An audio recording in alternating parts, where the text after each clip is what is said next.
Welcome to NIC, your in-force data and policy services partner. In this video, we will take a deep dive into a sample annuity contract so that you can understand what data attributes are being received from the annuity carriers.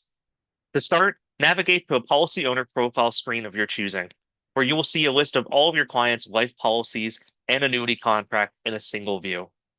We will cover the life data in another video. Once you've made it to this screen, click on the Annuities tab.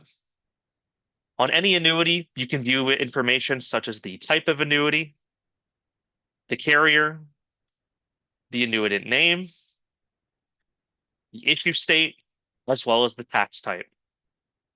You can also see the contract number, as well as the premium and both the accumulation and surrender values. Lastly, you can see surrender charge expiration date at the bottom left corner.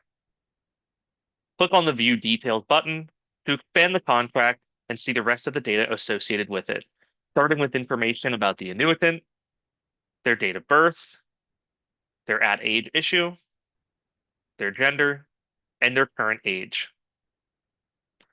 Continuing further down, we'll show the beneficiary details on the contract.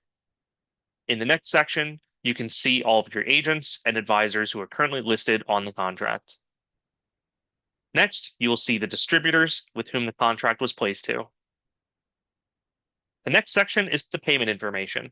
This will include the effective date and the premium information.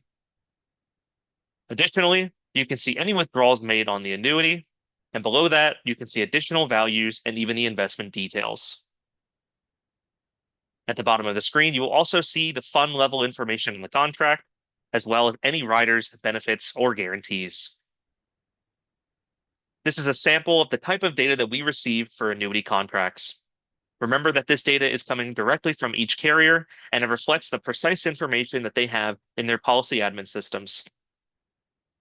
Thanks for being a NIC subscriber. Be sure to watch our additional videos to learn about how NIC can have a positive impact on your business.